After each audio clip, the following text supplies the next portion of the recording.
in Kano, in Isoko, in Bini, in talk of any other language you can think of. We had translated sensitization messages.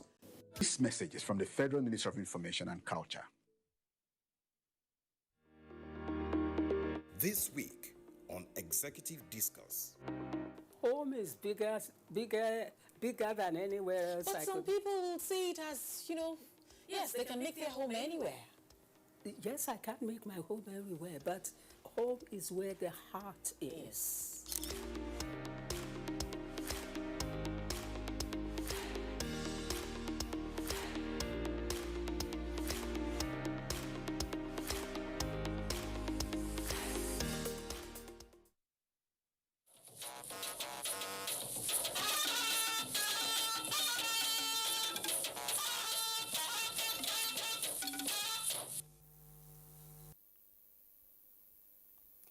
Good evening and welcome to NTA News Top Table, where we go to the length and breadth of the country to bring you news with the extra touch of fine details. Tonight, the Petroleum Industry Act to hit the ground running with the presidential approval of the implementation framework and the constitution of the steering committee to oversee the process. We have reports on the prospects, potentials and low-hanging fruits budding in the sector. We also have the figures in Nigeria's local revenue generation efforts. Then, behind bars, but not barred from successes, we have a report on an underreported side of correctional facilities. There is an Eden of sorts in the hills of Adamawa, where human existence is still at its most basic. The tranquility of oblivion exists in the hills of Kuma, but there is a Kuma. Find out. We have a mixed symphony of upbeats and the downbeats tonight. So let's set sail. I am Fatima Umarbuba, and this is News Extra. I welcome you. President Muhammadu Buhari has approved an implementation framework for the Petroleum Industry Act commencing immediately so that the envisaged competitive and resilient oil and gas sector begins to take shape. In his first public statement on the new law, the president disclosed that in the past 10 years, Nigeria lost an estimated $50 billion worth of investments due to the uncertainty created by the non-passage of PIB. State House correspondent Adam Musambo reports. President Muhammadu Buhari assented to the Petroleum Industry Bill last Monday, marking the end of uncertainty as well as underinvestment in the nation's oil and gas sector of the economy for decades. That was while working from home during his 5-day mandatory isolation in line with the COVID-19 safety advisory following his return from the UK. Here, the president is joined by presiding officers of the National Assembly and other stakeholders to continue basking in the euphoria of this historic landmark for Nigeria. The Petroleum Industry Act 2021 creates a regulatory environment that would ensure efficiency and accountability across the oil and gas value chain, attract investment, improve our revenue base, create jobs, and support our economic diversification agenda. The act, President Buhari says, will, among others, provide for deliberate end to gas flaring, reposition the NNPC to a commercially driven oil company that is accountable to the Federation, necessary investment in renewable energy and sustainable development of host communities. I appeal to the host communities to look carefully at the contents of the bill, which in the implementation will bring real and lasting benefits to them. I am therefore directing all relevant ministries, departments, and agencies of government to fully cooperate in ensuring the successful and timely implementation of this law.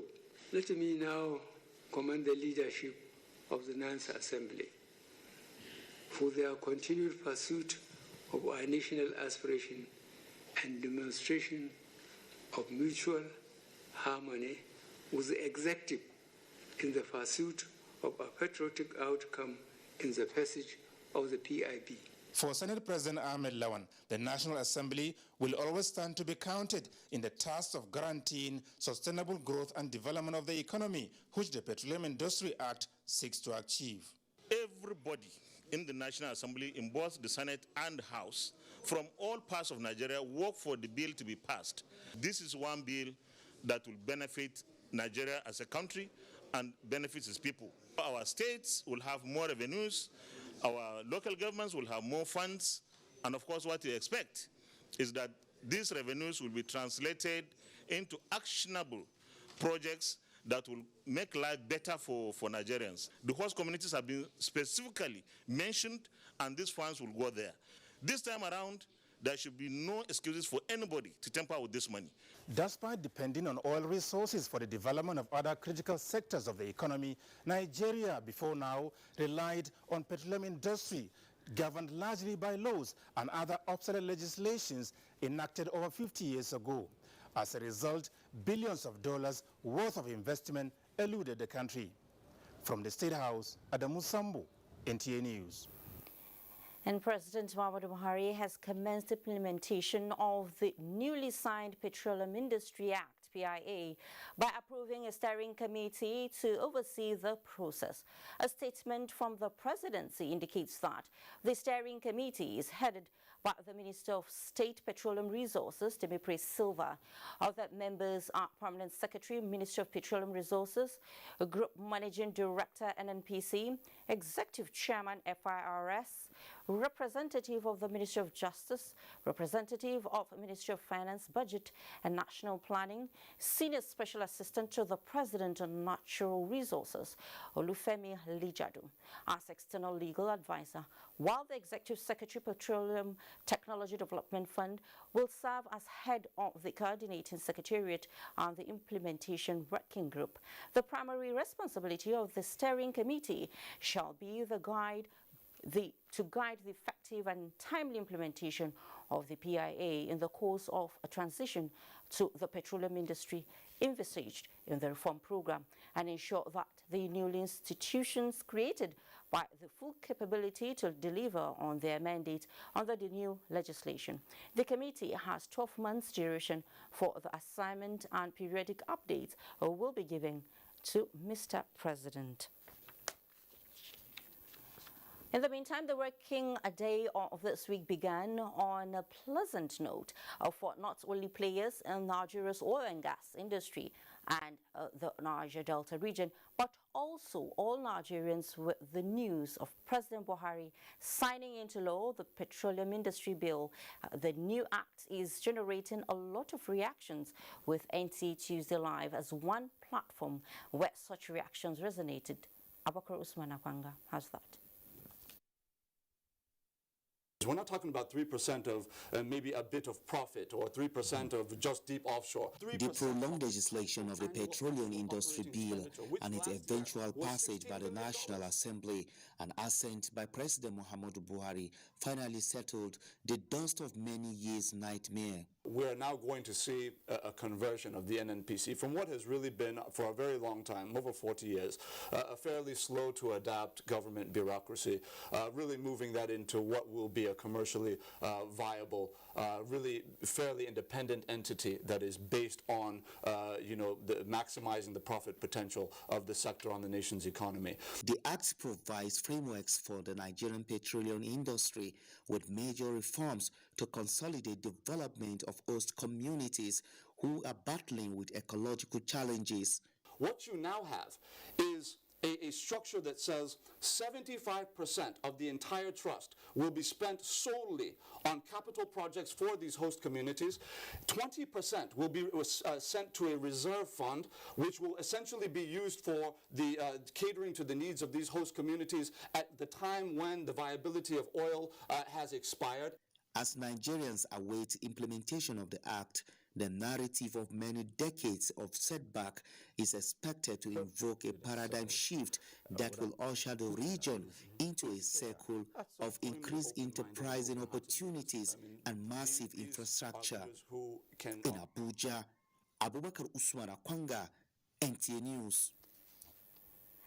Thank you so much, Abakuris Wakwanga. Now joining me in the studio to discuss more on the issues around the PIA is the Minister of State Petroleum Resources, Timothy Silva.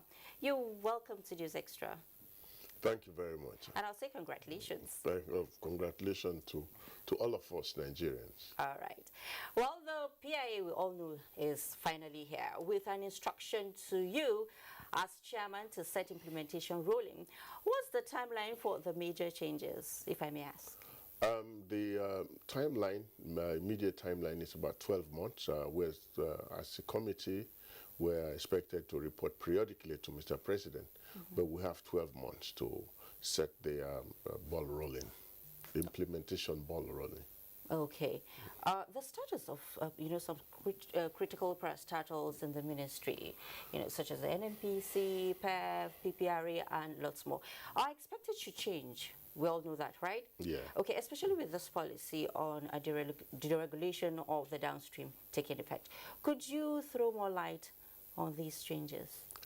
Well, the NMPC will now become a company registered as a limited liability company, registered under the Companies and Allied Matters Act. So it will be a commercial venture now.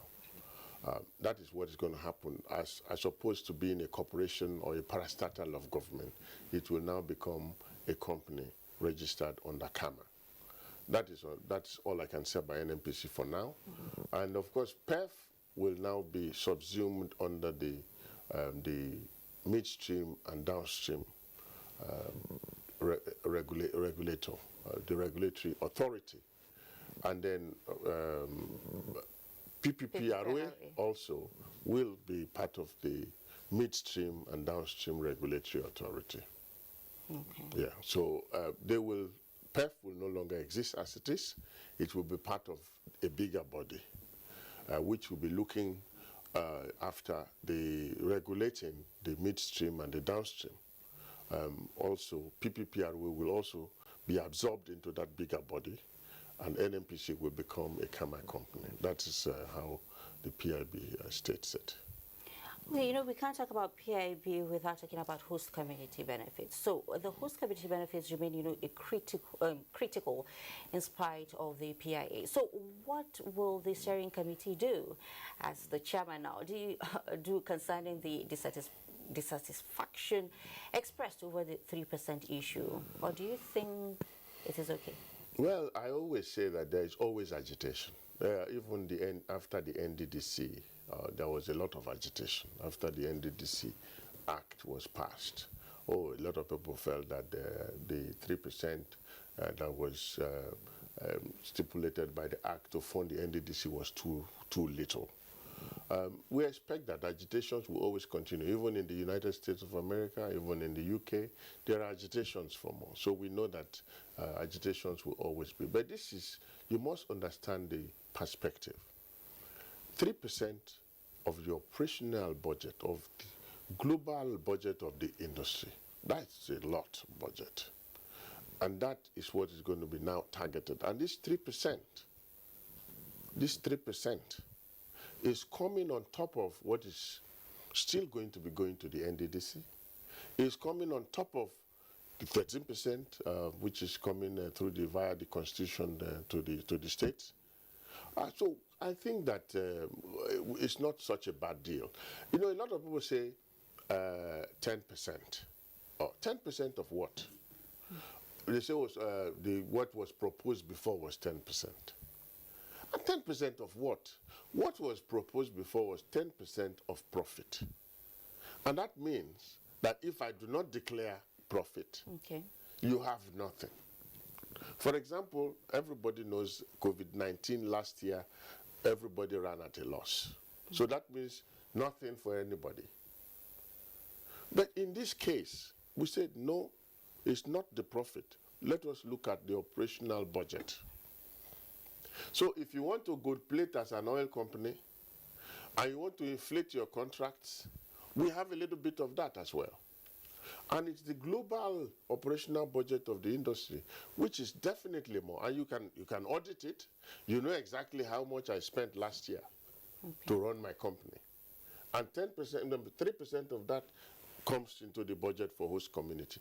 And now the difference also is that this is going to be targeted at the host communities. In the case of the NDDC was not targeted at host communities. So sometimes the NDDC fund is being spent in places other than the host communities. That's why NDDC has been in existence. A lot of money has been pumped into NDDC.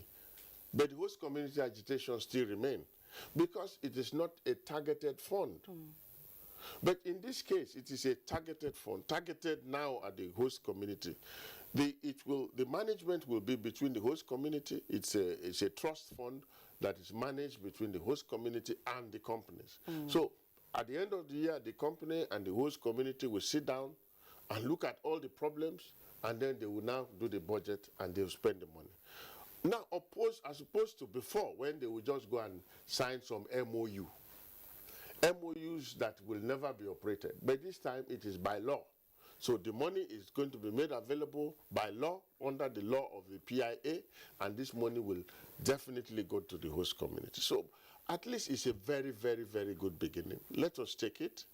And I believe I am from a host community myself, and I can assure you that I feel that we've got a good deal. At least now we've got a good deal. If we are going, now the challenge before us is the management of these funds coming. You have the 3% coming for the to the host communities directly. You also have the challenge of the management of the NDDC, which we all talk about. And of course, the management of the 13%. We have to, as a people, collectively look at how this money is actually going to be targeted as the development of our areas in a prudent manner. And I'm sure we are going to be able to see some value if we look at it that way. Yes, but of course, you know, when you say, if you don't get this prudent management right, even if you get 100% of everything, we will still be crying. You're right. Okay, Honorable Minister, you've said a lot about the 3%, and we get it now. So, can you? I'll still take you back, you know, to the major challenges I earlier asked you. You know, you talked about the act bringing transparency, you know, and all of that. So, can you be specific on the major changes this act is going to bring about in the industry? No. What I said about transparency is that there is a whole part of this act that is devoted to governance structure. Okay. And that is transparency. So you can see end to end that this law is going to bring more transparency. And of course, because NNPC will now be a Kuma company, it is going to be run commercially. It is not going to be a parastatal under government, so you are not going to have all kinds of influences, governmental influences. It is going to be a commercially viable company. Okay. So it becomes much more much more professional, because it is no longer just going to be a parastatal. I'm sure you will agree with me that if NTA were also a Kuma company registered under the law as a commercial venture, it will probably operate better. I'm sure you agree with me. Okay, so NNPC has left your league now. Oh, wow, congratulations, NNPC. Okay, Honorable Minister, would you refer to the act now as an all-inclusive, linking, you know, to the oil and gas sector, to the larger economy, and also giving Nigerians a true sense of belonging as citizens, you know, of an oil and gas-rich country? Definitely. That is what the law is now going to do, because people can now see end to end. I mean, before now, a lot of things were shrouded in secrecy, but now you can audit every process. You know what the law says. The law is clear on everything. There were a lot that was not provided for in our petroleum laws. No. For example, you had abandonment. Now we have provision for abandonment. So now, and I need to cut you here. Yes. So with all you've said, with the excitement and all of that, where do you see the industry now in the next 10 years? No, I think that we will see an exponential growth in the industry. Okay. Before now, what was going on is that there was no certainty at all. Because if I'm going to invest $1 billion, if I'm going to invest $2 billion, or $10 billion in this industry, we talk about these figures. If I'm going to invest, I have to be very clear about your laws. What are your laws? How much money can I repatriate? What is going to be my profit? They say the dollar is a coward. It doesn't go to any place where it is not very certain. So before now, there was no certainty because we were in the process of amending our laws. We are in the process of passing the PIB. So without this certainty, nobody knew exactly what the laws were like or how they were going to be. So people held back. So you had a situation where $50 billion was invested in sub-Saharan Africa, and only $3 billion of that came to Nigeria, which is the biggest producer in Africa. So now, at least people can interrogate the laws and say, okay, look, I want to go to Nigeria. There's a major opportunity there. What are the laws? And they can put their numbers together. They can do the economics and put their numbers and come. So you can see that we have now introduced that certainty, that clarity which was not there before, which is going to help to bring a lot of investment into this country. So in the next 10 years, I see an exponential growth of this sector, which is our bread and butter sector. Thank you so much. It's good to have you on News Extra tonight. The Minister of State Petroleum Resources, Timmy Priest, over there. Now, the Federal Executive Council has approved the construction of new airport in Yobe State for enhanced connectivity and security architecture over the northeast region, to be called Wachakal Airport. The project is expected to gulp over 6.2 billion naira. The Minister of Aviation, Hadi Sirika, announced this while briefing newsmen after the meeting of the council presided over by President Muhammadu Buhari. State House correspondent Adamu Sambo reports on this and other resolutions adopted at the high-level engagement. 4 memoranda aimed at enhancing the nation's aviation sector for safety, security, and effective service delivery were considered and approved at the council meeting. The construction of Wachakal Airport, to be sited near Nguru in Yobe State, was one of them. Federal Executive Council, in its wisdom, had allowed this to proceed, and many more are coming in the pipeline, and this will generally answer the question as to the growth and development of civil aviation, and also to show our preparedness for emergencies and military operation and other security agencies. 219.7 million naira has also been approved for consultancy services in respect of the project, while 9.5 billion naira is to be utilized in the supply and maintenance of 8 firefighting vehicles for the nation's airports.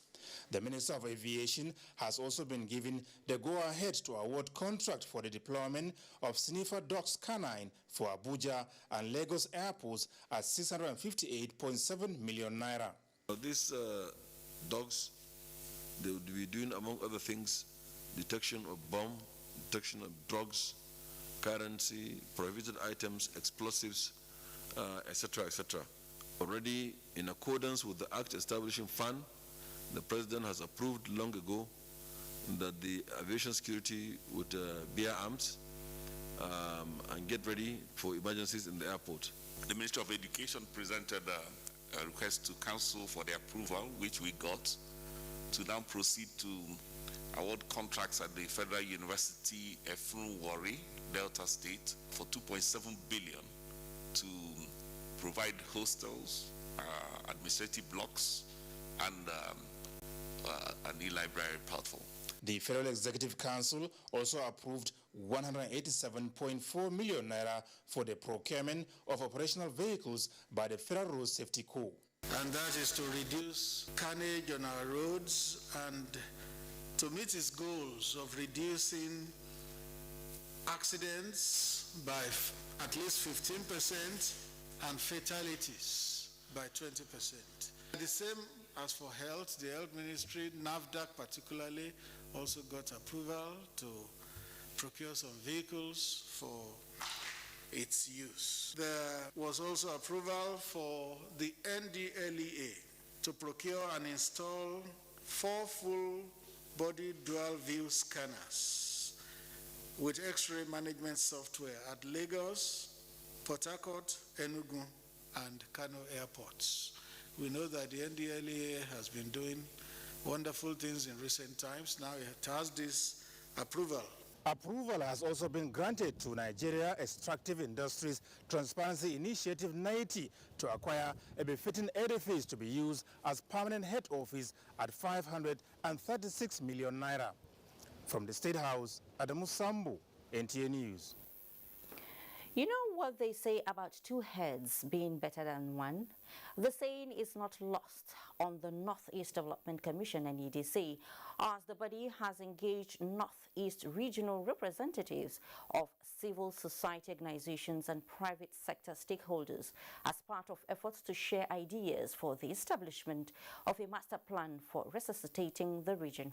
Yagum Subukar reports. Rebuilding the more than a decade-long war that ravaged the Northeast region prompted the need to develop a blueprint tagged Northeast Stabilization and Development Master Plan, a necessity to strategically pave way for resuscitating the region. The consultative meeting with Northeast regional representatives of civil society organizations and private sector stakeholders is a deliberated move to brainstorm on ways forward towards realizing a strong blueprint for developing the region.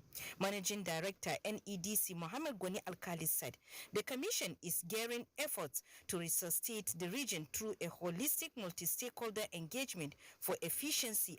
We have started the process of developing the master plan for the region, and that master plan is what is going to guide us in all our activities going forward in terms of our development in all the sectors. Representative of the Minister of Humanitarian Affairs, Disaster Management and Social Development, Sadia Umar Farouk, revealed that the meeting will be complemented with maximum support at National Executive Council for far-reaching development. The Minister is well informed of all that the NEDC is doing, and they have her full backing in that aspect. Critical stakeholders from the 6 states of the Northeast sub-region gave suggestions on how best to strategically plan and address the spate of development in the region. In Maiduguri, Yagum Subukar, NTA News. Governor Aminu Bello Masari of Katsina State has appealed to the people of Jibia Town to remain calm as the state government is doing everything possible to put in place measures towards finding lasting solution to the alleged overzealous action of some security operatives on duty at border communities.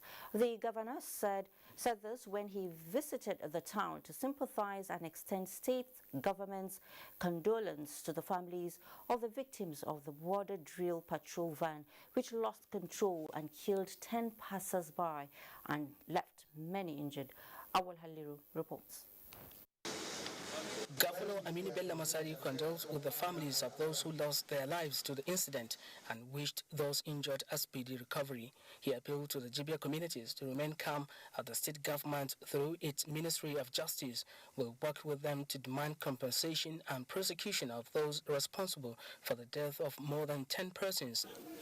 If they don't support the effort of government in trying to see that they are properly compensated, they will undermine whatever we're doing to restore sanity in the operations of customs and the other security and paramilitary agencies that are working in the state. The community elders and other stakeholders assured their cooperation. In Katsina, Awal Haliru, NTA News. In the meantime, President Muhammadu Buhari has approved the reconstitution of the Standing Committee on National Honours Awards for a period of 4 years with effect from 5th August 2021. Elizabeth Awori has the details. The 11-member committee has the Emir of Lafia, retired Justice Sidi Baghi Mohammed, as chairman, while the Director of Special Duties, Federal Minister of Special Duties and Intergovernmental Affairs will serve as secretary. Conveying the presidential approval to members of the Standing Committee, Minister of Special Duties and Intergovernmental Affairs, Senator George Akume, urged them to uphold the confidence and trust reposed in them by Mr. President. Members include Farida Waziri, North Central, Mohammed Munir Jafaru, North West, Saleh Isa, North East, Inikio Sam Seledede, South South, Professor Lazarus Ekweme, South East, and Yemisi Shylon, South West.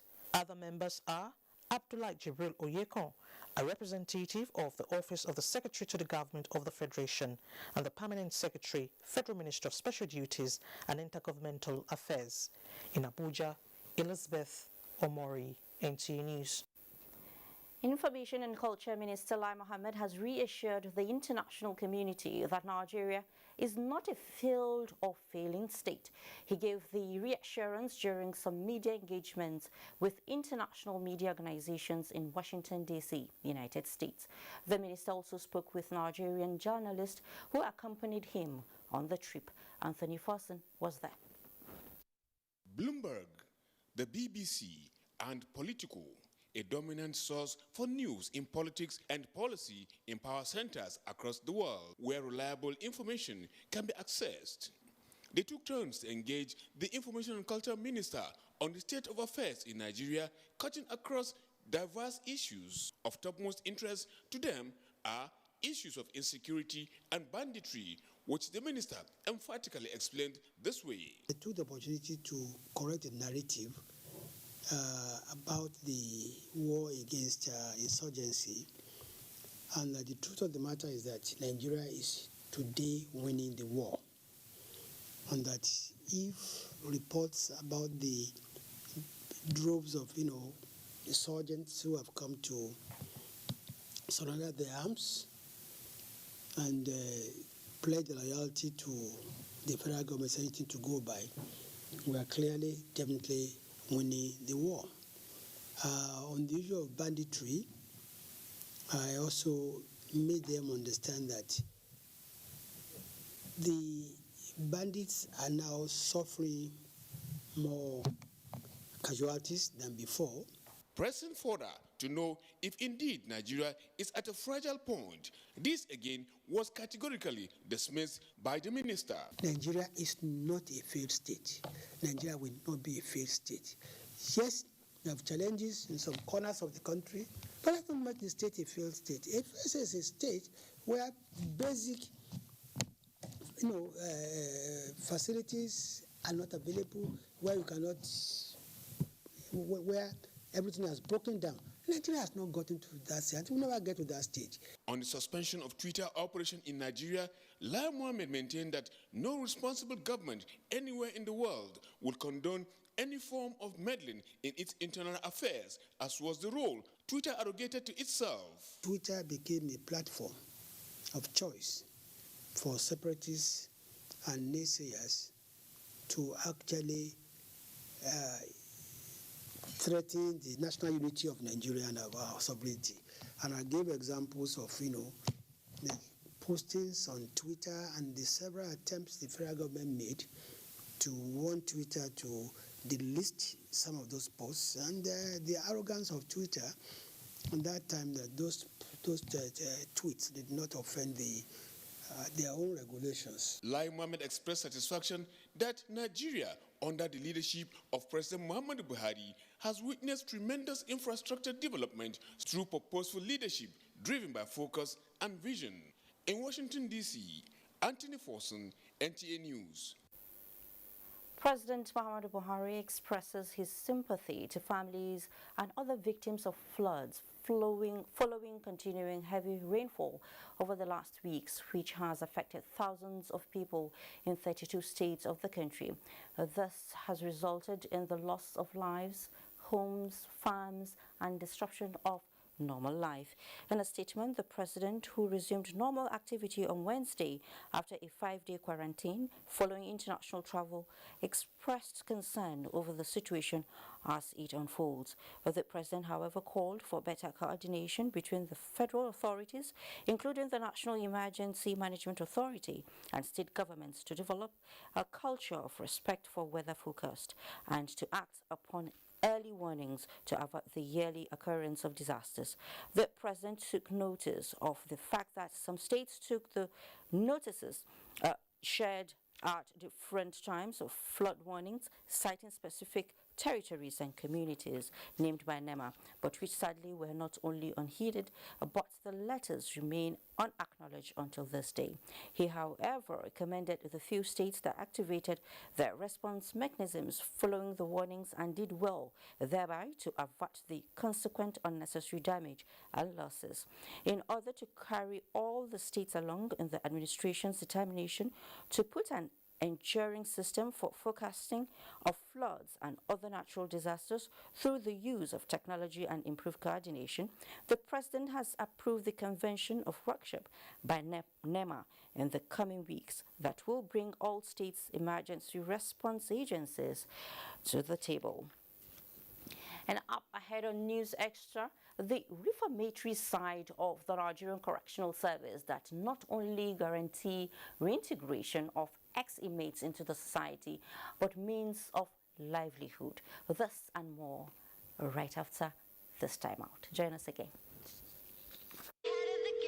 We don't almost reach, Abby. Okay. Guys, the mechanic is almost here. Madam! What do you think is wrong? Madam, no be smart way they worry this your bike. Carburetor and radiator, you don't pafuka. If you want to fix that, 50,000. I guess I have no choice. Give me size 10 Allen Q.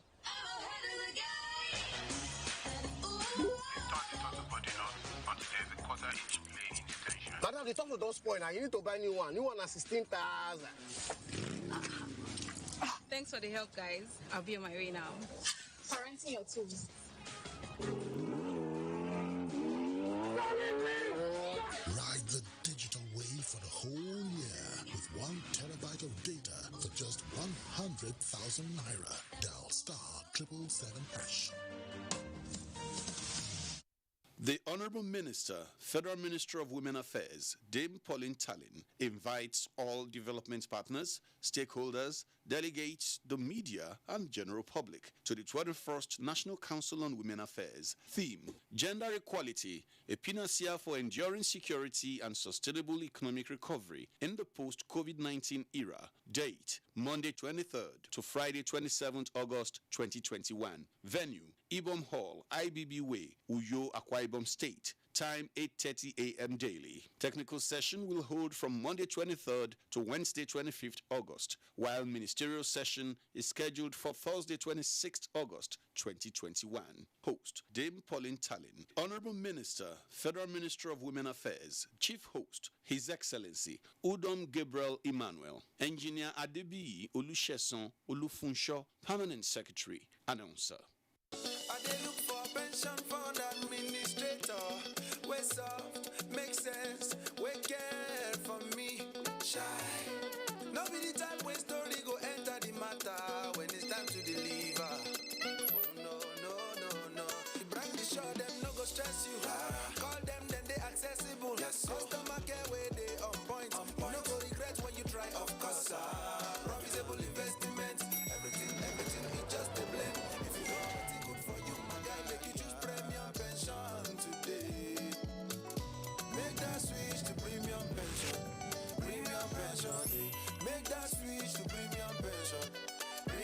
Join over 700,000 satisfied members and enjoy the premium experience at our offices across the 36 states in Nigeria, including the FCT. Call 094615-700-704 to make the switch today. Premium pension. Active today, premium tomorrow. The Honorable Minister of Communications and Digital Economy, Dr. Isa Ali Ibrahim Pantami, FNCS, FBCS, FIIM cordially invites the general public to the virtual commissioning of 8 digital economy projects for a digital Nigeria. These projects are E-Accessibility Center, Bauchi State Orphans and Vulnerable Children's School, Digital Economy Center and E-Learning Facility, Ogba Grammar School, Ogba Lagos State, Digital Economy Center and E-Learning Facility, St. Paul Secondary School, aka Enugu State, Digital Economy Center and E-Learning Facility, Federal Character Commission, Abuja, Emergency Communications Center, Benue State, E-Health and Data Sharing Project, Leko Abdurrahman Hospital, Dara, Katsina State, E-Accessibility Center, Alderstam School for the Deaf Warri Delta State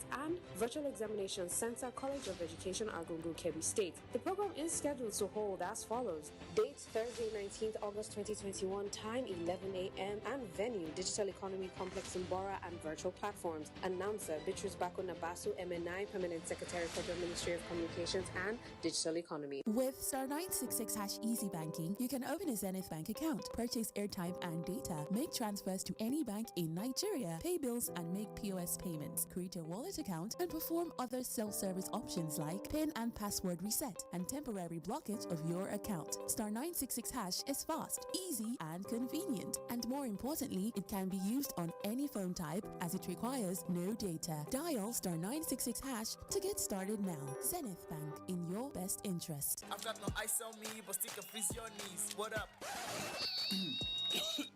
Unleash your cool side with Mentos Fresh Action Candy and its incredible soothing liquid filling. Get on stage now. I be the cool guy that you want, fresh guy that you want. Mentos Fresh Action Candy. Get cool, stay fresh with the Mentos Fresh Action Candy. Mentos Fresh Action Candy. Get cool, feel fresh. Now with vitamin C. At the first sign of pain, you need a solution that you can trust. Try Panadol Caplets. With Panadol's Optizorb formula, the tablet absorbs quickly and starts providing fast and effective pain relief you can trust. Try Panadol Caplets.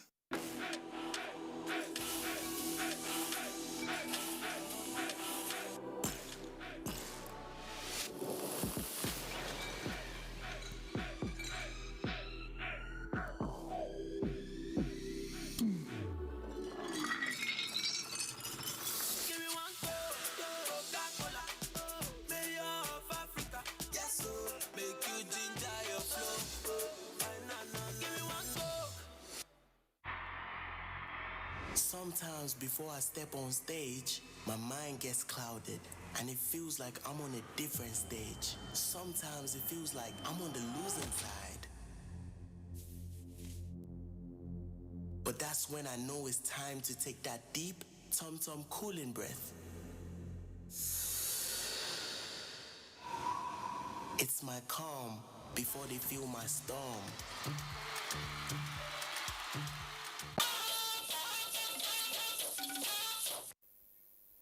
Good to have you back on News Extra. Ensuring that there is value for money spent by ministries, departments and agencies in the interest of Nigerians remains the commitment of the Office of the Auditor General of the Federation, though with some challenges. This is the position of the Auditor General of the Federation while presenting the 2019 financial report to the Clerk of the National Assembly. Mobolaji Moribiri has the report. Reports from the Office of the Auditor General for the Federation are tools required by the National Assembly to investigate public expenditures to ensure transparency and accountability in government financial management. This roundtable is one of such meetings of the Auditor General for the Federation to present its financial report for the year 2019 to the National Assembly. Unsubstantiated balances amounting to 4.97 trillion naira noted in the course of the audit, which was above the materiality level of 89.34 billion set for the audit, among others. There are very huge challenges. The absence of the Federal Audit Service Law is a big challenge. We are not filling the vacancies we have because of funding. Deputy Clerk to the National Assembly expressed optimism that the challenges faced by the Office of the Auditor General for the Federation are looked into by the appropriate bodies. Sister Auditor Generals across the region and the continent have found you worthy, appointment to head your teams. The Office of the Auditor General for the Federation is a creation of the Constitution to monitor the Treasury of the Federation. From the National Assembly, Mobolaji Moribiri, NTA News. And going by the projections of the Federal Inland Revenue Service, Nigeria may collect double the revenue of 2021 in 2022. The executive chairman of FIRS, Mohammed Nami, at the medium-term expenditure framework and fiscal strategy paper interaction said they are targeting 10.1 trillion naira for collection in 2022. National Assembly correspondent Lami Ali reports on the MTEF FSP at the House of Representatives. Putting heads together to have a realistic budget is what the ministries, departments and agencies of government are doing with the House of Representatives Committee on Finance. At this interactive session with the committee is the chairman of the Federal Inland Revenue Service, who said the outlook is positive as the half-year performance on collection for 2021 is 43% of the 6.4 trillion naira approved. Now that we have PIB, total sums of 4.4 trillion, 6.2 trillion, and 5.6 trillion. And as far as non-oil taxes are concerned, we have projected that we're going to generate 5.7 trillion in the year 2022. He added that FIRS plans to introduce road tax through a legislation. You can be working towards the informal sectors or categorize the informal sector so that the masses will be in that categories and other categories can be working. The Nigerian Ports Authority took its turn with the General Manager of Finance, Emeka, who stood in for the acting managing director.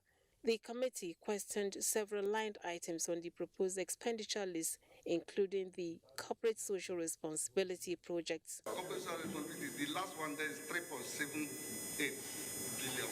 3.78 billion. Yes. And yet, the only thing you can identify is that you give light. So we will delete. We will delete that. We will take that to revenue. The NPA is projecting a revenue of 338 billion naira for 2022. The Director General of the Nigerian Lottery Regulatory Commission, Lanre Gbajabiamila, was also engaged by the committee on the Commission's projections for the 2022 to 2024 period. From the National Assembly, Lami Ali, NTA News. And on business, International Monetary Fund special drawing rights to boost liquidity, resident representative says, as investors lose 2.4 billion naira amid positive market breadth in the stock market. Details with Musa Awakar on Business News. Musa, it's over to you. Thank you, Fatih. As International Monetary Fund member countries wait for the 23rd August when the general allocation of special drawing rights will become effective, IMF country representative to Nigeria, Ari Eisen, says the SDR will strengthen government's effort in the recovery process and boost liquidity. And policies needed to support the economy of all our member countries. The Board of Governors, with the help of the Managing Director and staff, really approved that very important, we call it shot in the arm. It's really an injection in the arm of the global economy to provide liquidity, to provide foreign exchange, so that our countries, and Nigeria including, will be better able to fight the challenges of this pandemic. And now to stocks. Equities market closed Wednesday trading session in negative territory. The all-share index declined 0.01% to close 38,545.67 basis points, and equity capitalization at 20.6 trillion naira, 132.07 million shares, worth 2.67 billion naira, were traded in 3,307 deals. Transcorp, Champs PLC, and Zenith Bank are the most traded stocks, with a combined volume of 37 million shares.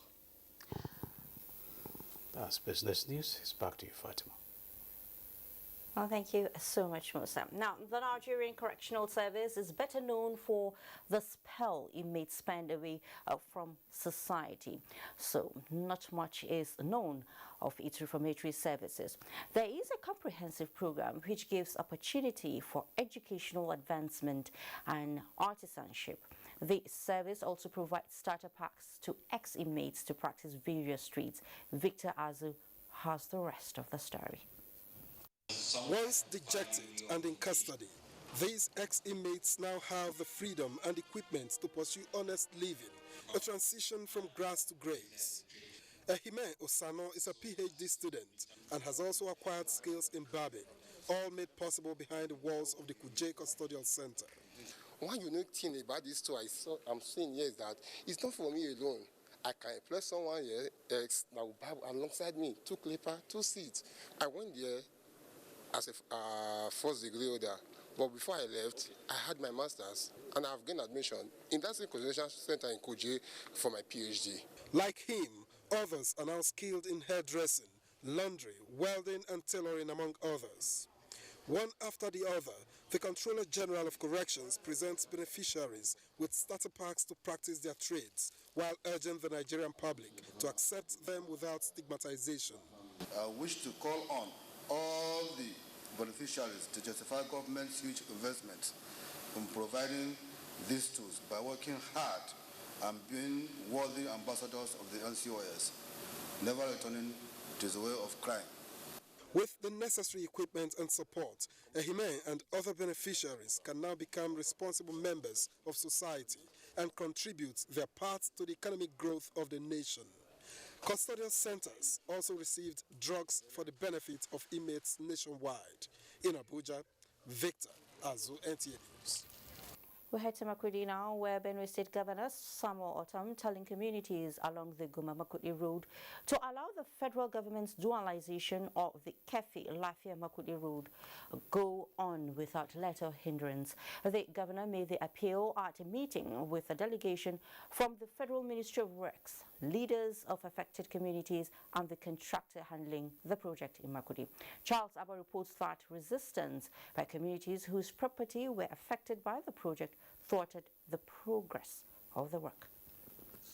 It would be recalled that the federal government awarded the contract for the dualization of the Kefi-Akwanga-Lafia-Makurdi Road with work steadily in progress. However, the work had to stop along Goma-Makurdi Road in Benue State as communities whose property were affected by the road construction demanded for compensation and put up resistance.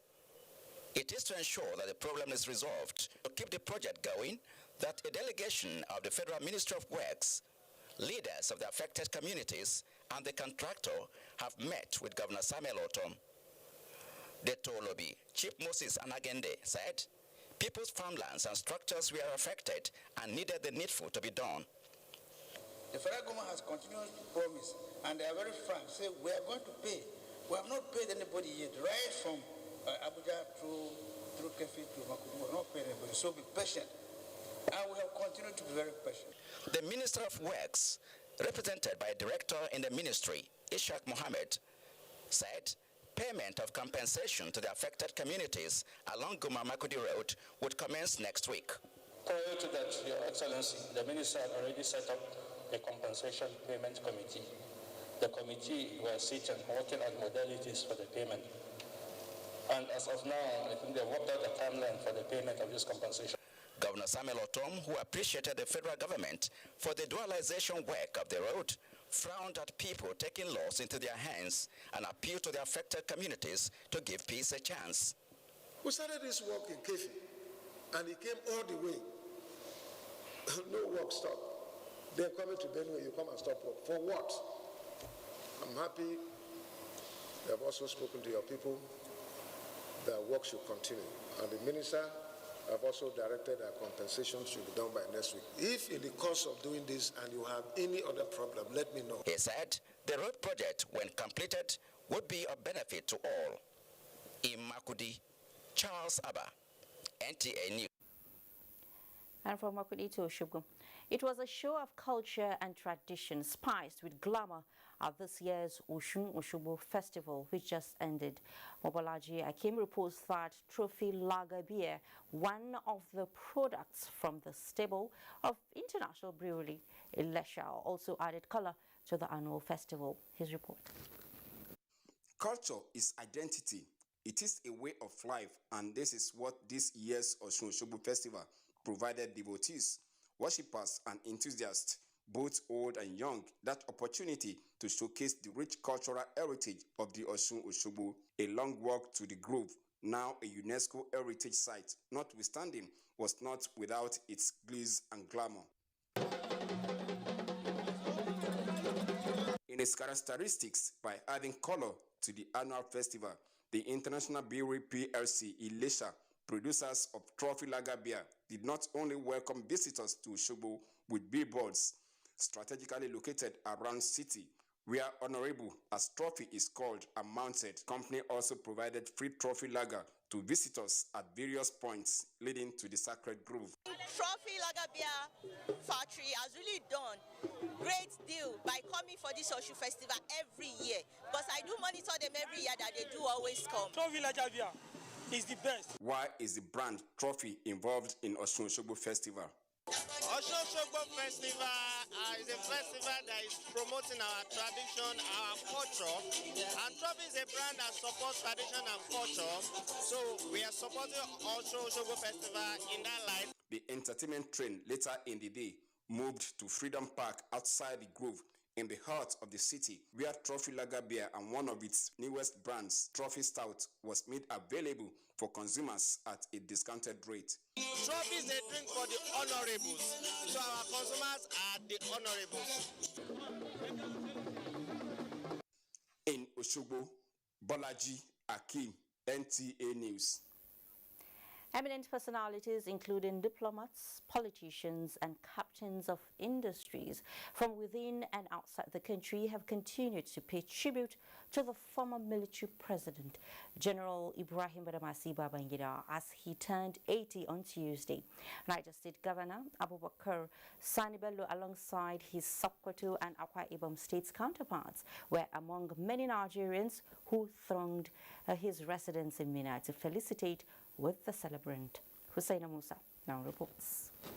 The celebration of General Ibrahim Babangida's 80th birthday was attended by quite a number of eminent Nigerians across the country, and this is evident by the increase in number of traffic at the Mina airport, even though the celebration at his uphill residence was fun-filled.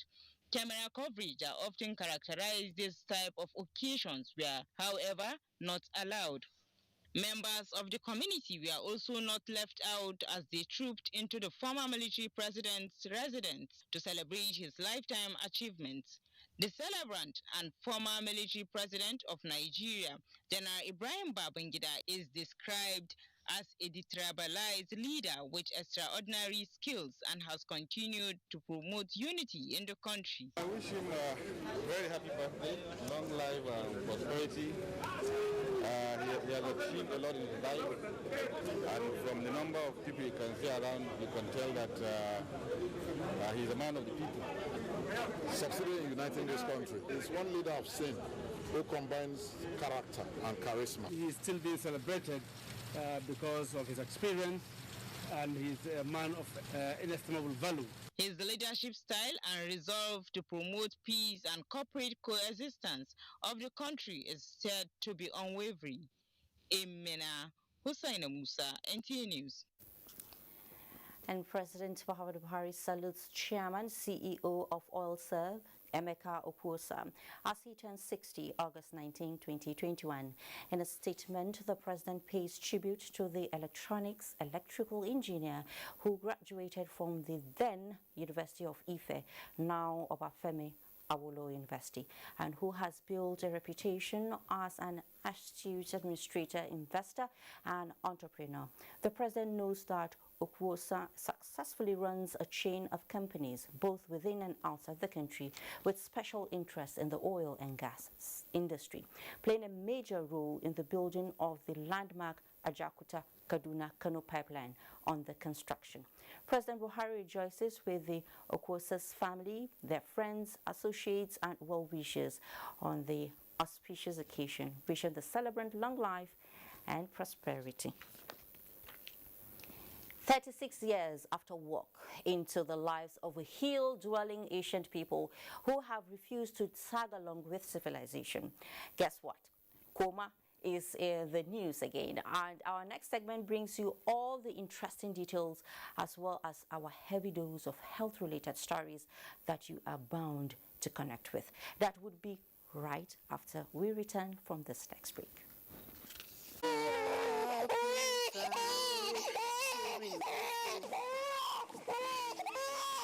My God, which medication are you giving this baby?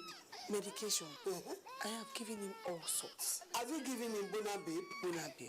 Yes, Bona Babe. Naturally, babies cannot speak. All they do is cry whenever they're sick. And you know, a happy baby makes a happy mother. When your baby is going through aches, fever or pains, allergic cough, including discomfort associated with teething pains, treat your baby with Bona Babe syrup. Bona Babe is manufactured by Bond Chemical Industries Limited, makers of Bond Paracetamol. Bona Babe syrup contains paracetamol and chlorpheniramine, available in pharmacies near you. If symptoms persist after 3 days, please consult your doctor. I'll use it for you when you are a baby. Thank you, Grandma.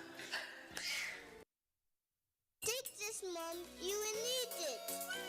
My tummy is craving something. I know what it is.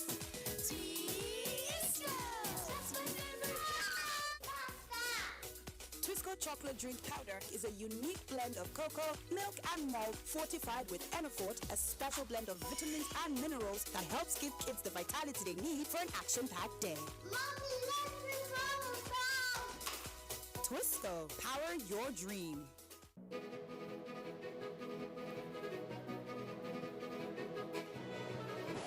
How did I get here? It all started shortly after I graduated from MSTC, the Model Skills Training Center, with a certificate in ICT.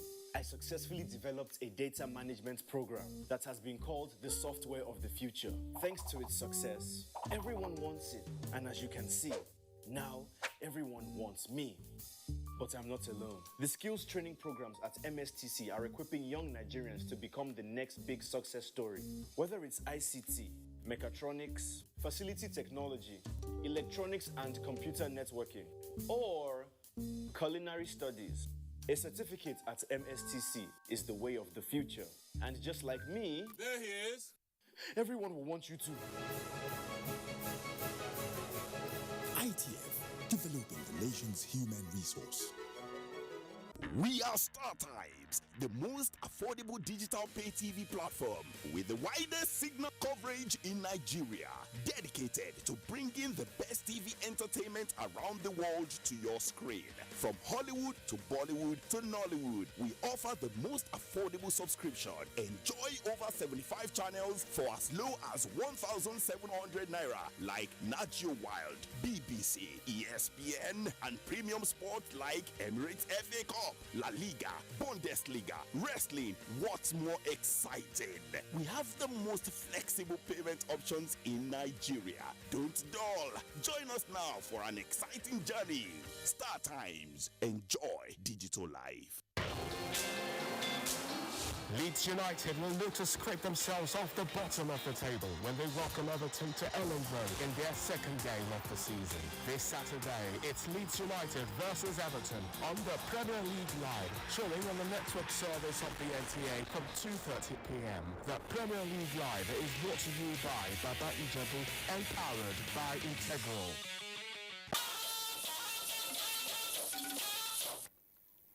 Thanks for staying. Kuma people, remember them? From the then almost unreachable mountains of Adamawa, 36 years after the story of the Kuma people made headlines across the country, Abdullahi Mohammed traces the steps of a veteran NTA broadcaster who was arguably the first to take a camera up the Kuma hills and document the life of the people. His findings are captured in this report. Culture undiluted, high above the reach of perceived civilization. That was how veteran broadcaster Timaus Matthias, who is now in his 70s, met the Kuma people. They are held tenaciously together by their tradition and religion. There is no policeman in Kuma, but there is law and order. With a clue, we set out. Every step of the journey, the treasures of the land lay bare. A handful of rivers to cross and the blessings therein. Curiosity, the deaf, dumb, but lettered, and a relationship between a host and a parasite worth emulating. It was hours of driving through thick and thin, and here we arrived at the Mayokila River, walking through it, giving me the signal that I am arriving towards the land of the Kuma people, our destination. End of the journey by a vehicle, onto motorbikes, and by sunset we were at the base of the Alantika mountain. So the climbing was in the blanket of the night. By sunrise, Baggy Kuma village opens its gates of rocks, waterfalls and springs. Then the sniffing for those who still hold in high esteem their culture begins.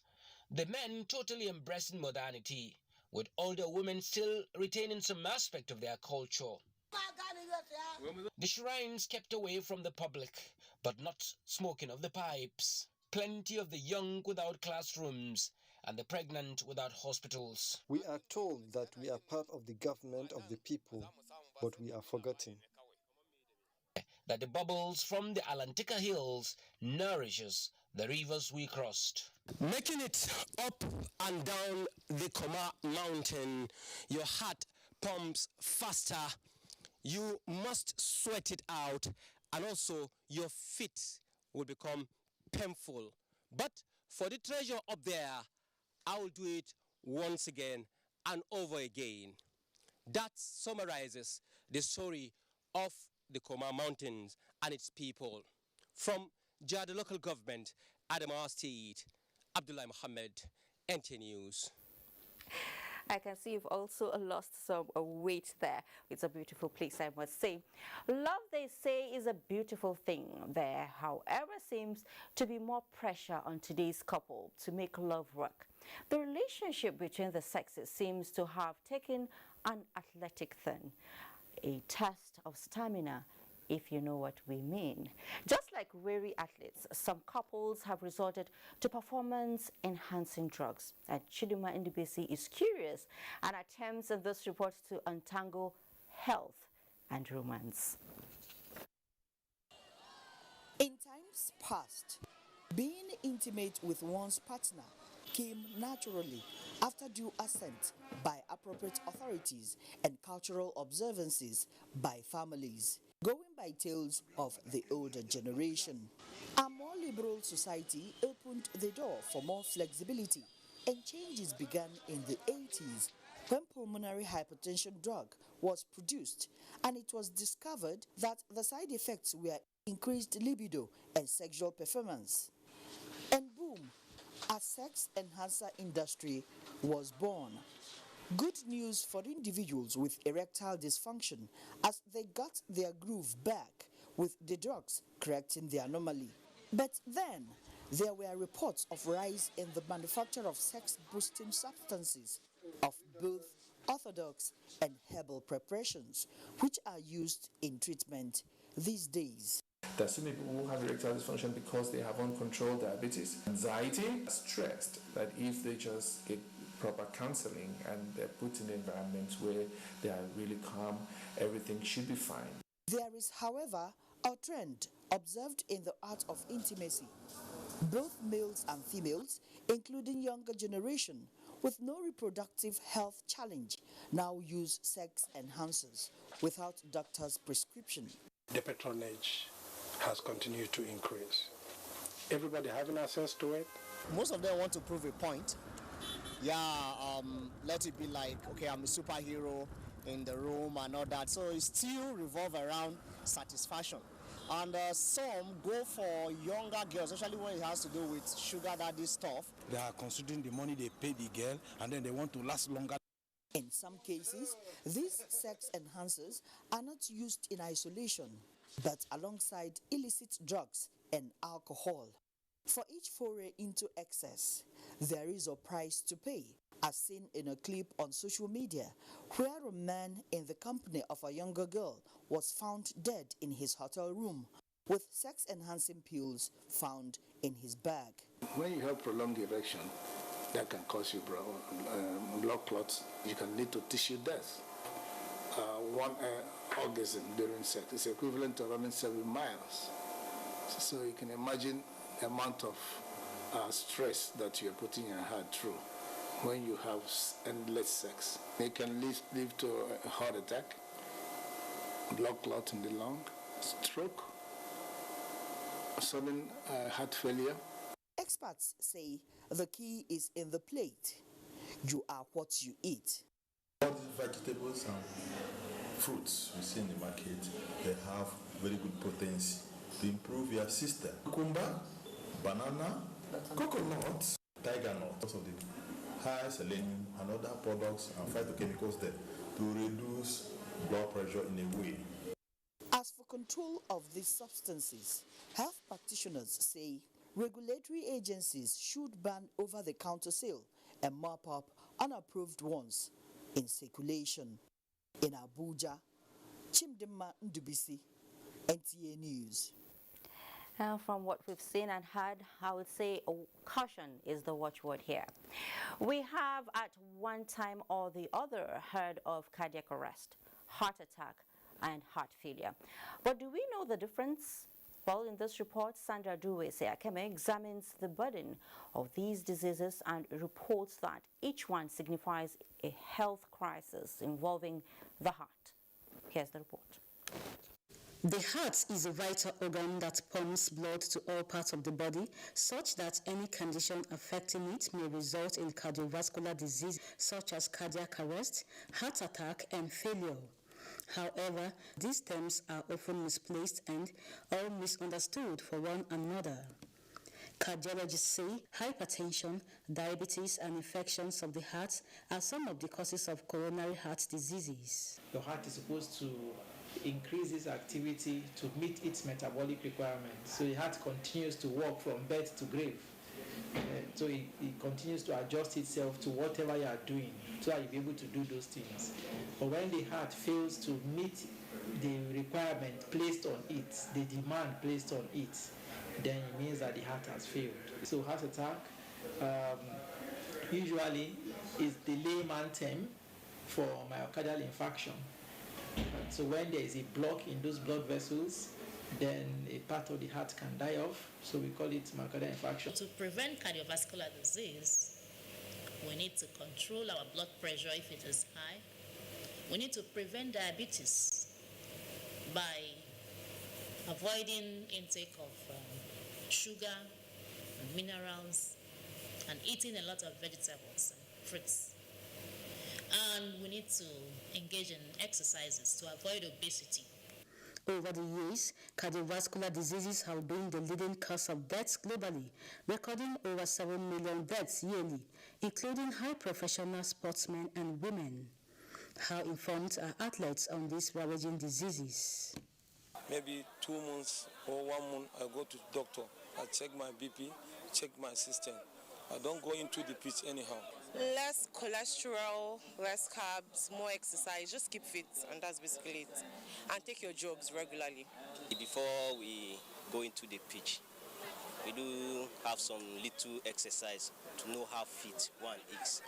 And if you are not fit, there are some drugs the medical team normally prescribe for us to take, like some energy drink and other drugs. Usually, you need to do a medicals before, if you are a sports person. So, and this medical would entail that they will do an ECG for you and they will scan your heart. That's minimum for somebody who is going to go into sports, and for majority of us. A stage in time, they say, serves 9. This explains why people should ensure that they carry out regular medical checks to ascertain the states of their hearts in order to avoid being victims of these dreaded killer diseases that have continued to claim millions of lives.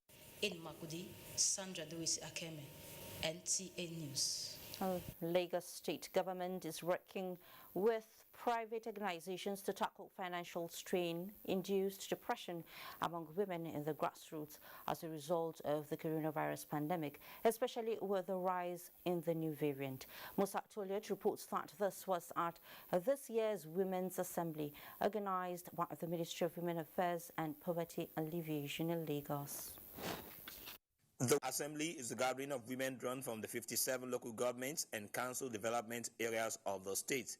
It is the third phase of the event, and this edition focuses on the prevailing economic circumstances worsened by myriads of challenges and a way out for women, especially those in the grassroots. Sustainable development can only be achieved through the involvement of all stakeholders. Therefore, our collective responses will form the base for subsequent programs in the ministry. We thought it as a ministry to reach out to the women at the grassroots level about financial inclusion, about their rights as women and as widows, and also for them to know about their mental health. A lot of women in Lagos State are depressed and they don't even know. The event also seeks to address the challenges faced by women living with disabilities, widows, as well as how to cope when depression sets in. Statistics show that women are more likely to have anxiety and depression more than males. Women can't sit and when things are going wrong, they take it, they personalize it, and you see them trying to make everything right. So these are some of the things that add extra pressure. By way of mediation and agreement with the family, and even through her children, she can at least inherit during her lifetime. She can make use of the property of the husband. Free medical screening and consultation were also part of the event. In Lagos, Musa Tolian, NTA News. Now, do you feel feverish, experience rashes or itchy skin? Are you passing frequent urine with traces of blood? It's time to seek medical advice. You may be suffering from schistosomiasis, otherwise called disease of the poor. Experts have attributed the cause of this disease to lack of personal and environmental hygiene. On this report, Masita Ipang looks at the symptoms, prevention and treatment for these diseases in Nigeria. Schistosomiasis is an acute and chronic disease caused by parasitic worms. Report shows that people are infected during routine agricultural, domestic or recreational activities, which expose them to infested water. Schistosomiasis or bilharziasis or snake fever is caused by parasite known as schistosomes. There are two forms of this: Schistosoma hematobium, the one that is found in the urinary tract, the urinary system, and also the Schistosoma mansoni, the one found in the intestinal system.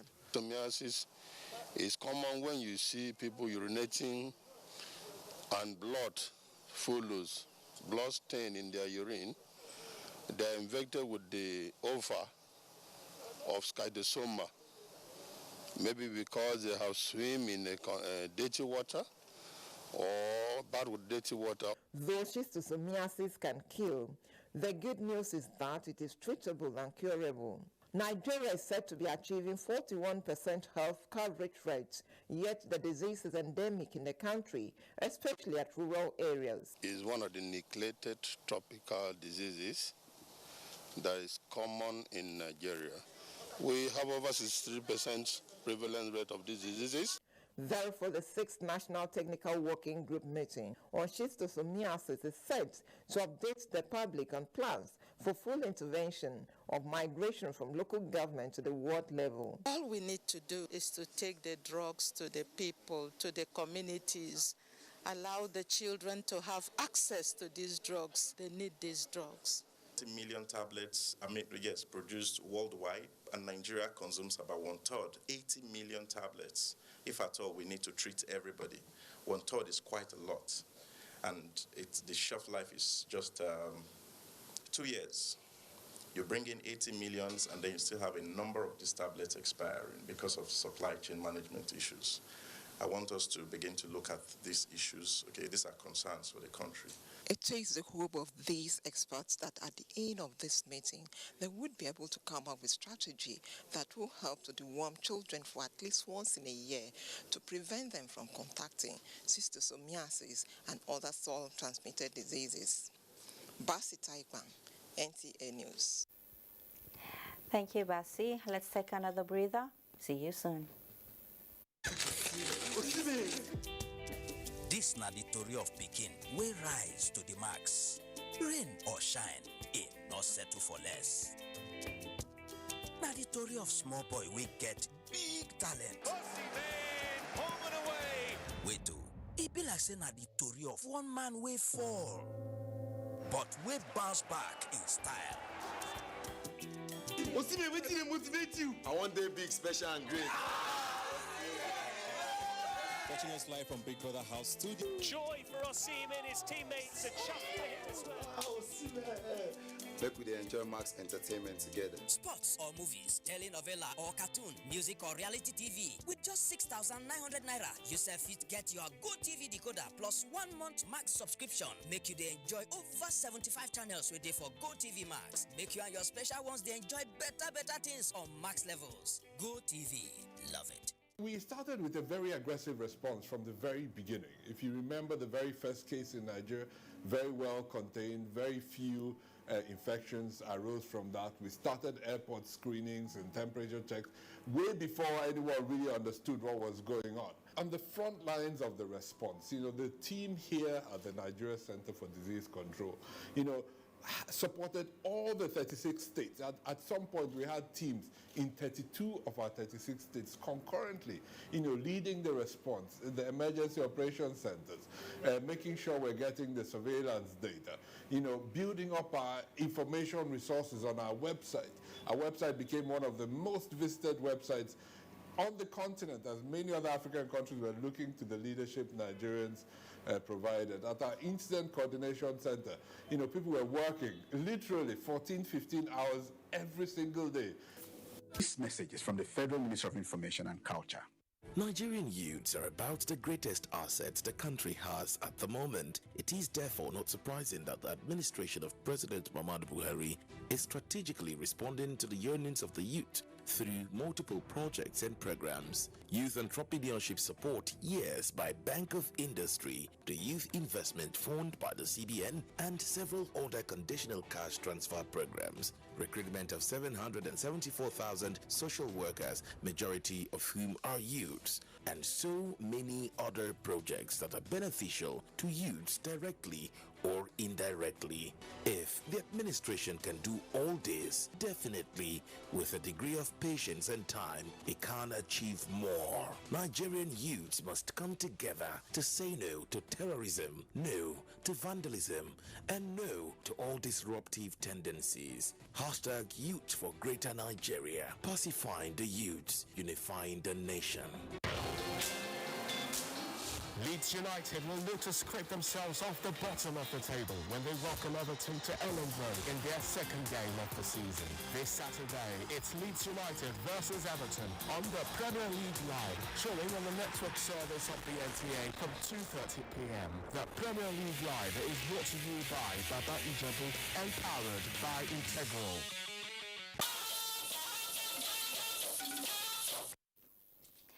Welcome back. Gombe State House of Assembly has passed a vote of confidence on Governor Muhammadu Inuayahaya for successfully putting the state on the pedestal of sustainable development.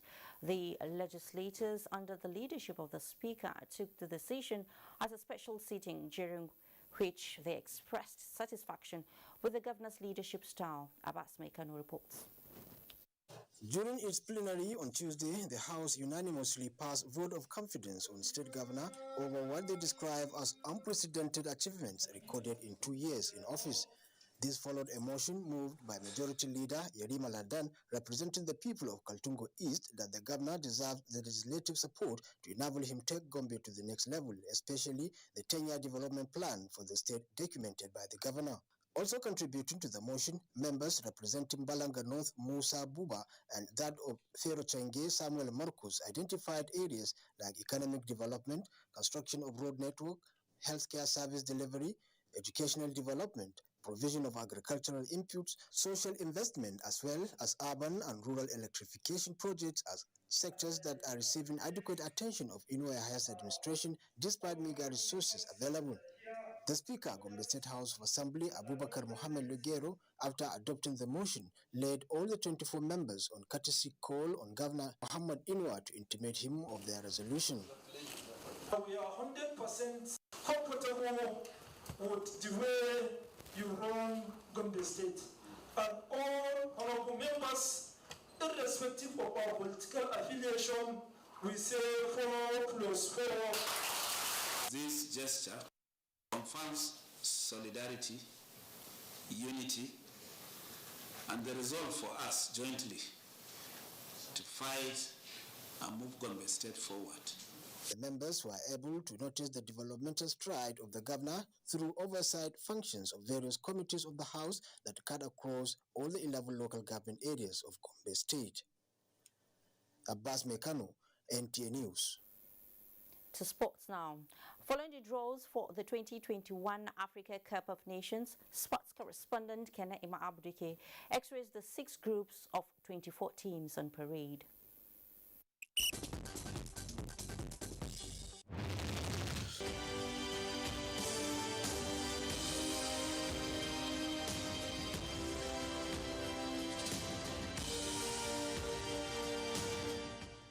Preparations begin in earnest for the finals of the COVID-19 delayed 2021 Africa Cup of Nations following the draws on Tuesday in Yaoundé, Cameroon, with 24 teams placed in 6 groups. 5-time champions and hosts, Cameroon, will kick off their campaign in Group A against Burkina Faso on the 9th of January 2022, and then Ethiopia and Cape Verde. Senegal inherited Group B with Malawi, Guinea, and Zimbabwe. Former champions Ghana and Morocco will start as favorites in Group C against Gabon and Comoros. 7-time winners Egypt and 3-time winners Nigeria square up in another highly anticipated first-round match on January 11, 2022. Sudan and Guinea-Bissau will accompany both teams.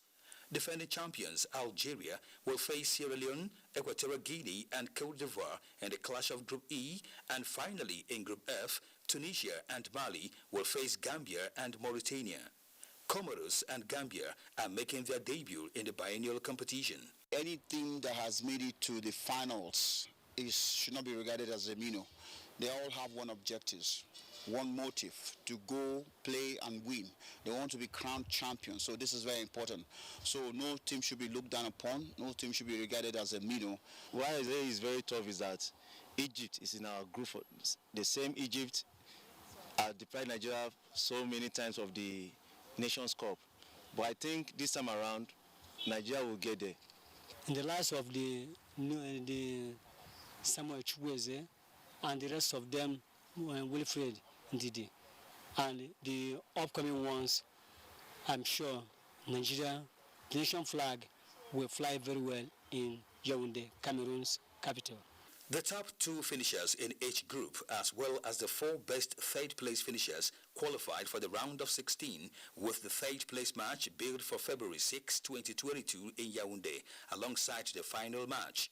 The 2021 Africa Cup of Nations is the 33rd edition since inception in 1957. In Abuja, I am Kenen Ima Aburike.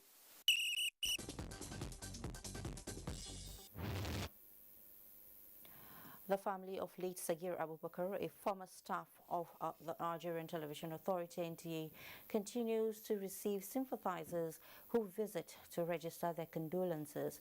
Haruna Mohammed reports that Executive Director News Mohammed Labo was in Kaduna to condole the bereaved family on behalf of the NTA management.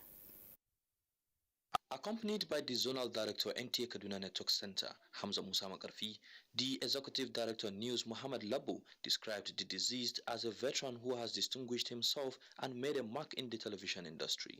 He prayed Allah forgives his shortcomings and grant him Al-Jannah Firdaus. He was a very, very hardworking, very humble and very religious person. May his soul rest in peace. My special thanks to the DJ, NTA Abuja, and the staff of NTA Kaduna. I'm grateful. Late Sagir died on Saturday after a brief illness. He is survived by a wife and 5 children. In Kaduna, Haruna Mohammed, NTA News. NTA would short miss late Sagir. Be a star, connect with the NTA, stand against rape and rapists. Thank you so much for being a part of News Extra. I am Fatima Umar Buba. Good night.